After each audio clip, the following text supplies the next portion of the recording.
If you've ever looked at a photo and immediately cringed, you are experiencing a sensory mismatch. Your brain is struggling to reconcile the data on the screen with the internal model it has built of your face over decades. Over the next 6 minutes, we will walk through a framework designed to reframe your perspective on one specific photograph. To begin, open your phone's camera roll and find one picture of yourself that you find difficult to look at. We can approach photo anxiety as a data problem. By shifting the information your brain processes, you can change how you perceive the person in that frame.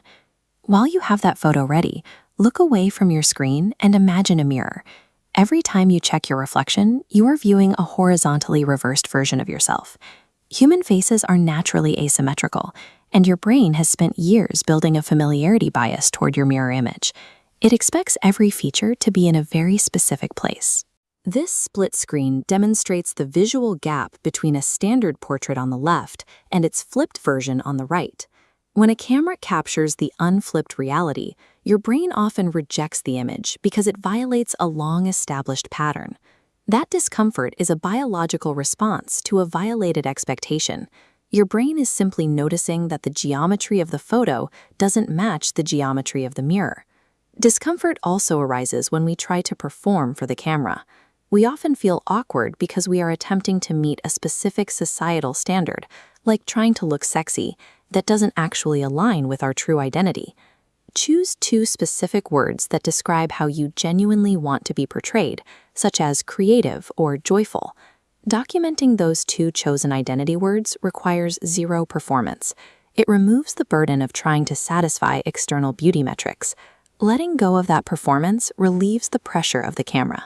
This approach allows photography to function as a tool for self-expression. Bring the bad photo you selected earlier back onto your screen. Your eyes likely moved straight to a specific insecurity, such as your chin or your stomach. We tend to hyperfixate on these details the moment we see ourselves. Interrupt that fixation by looking at these 3 questions. Who was I with? What was I doing? And how did I feel? Answer those questions now. This exercise forces your brain to shift from physical critique to active memory retrieval. This aligns with the perspective of Dr. Wayne Dyer, who noted that, when we change the way we look at things, the things we look at change. Providing this context allows your mind to zoom out. You begin to see the photo as a documentation of a moment, rather than an isolated physical flaw. Every photograph documents a lived experience. The context of that memory is what gives the image its true value. We can test this perspective shift with one quick experiment. Open your smartphone's camera app. Hold your phone up high, find your preferred lighting, and take a standard, flattering selfie. Now, place the phone directly against your chest. Look down at the screen, smile, and take a second photo. The second photo likely shows shadows or a double chin that you usually try to hide. Your first instinct might be to delete it immediately.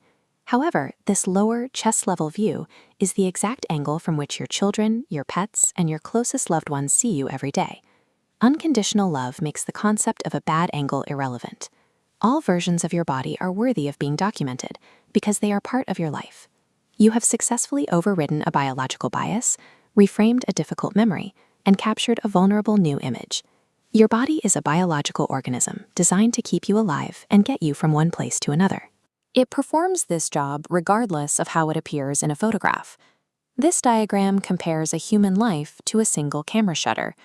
A photograph captures an infinitesimally small fraction of a second, often just 1/8,000th. This tiny data point is a poor metric for your overall worth.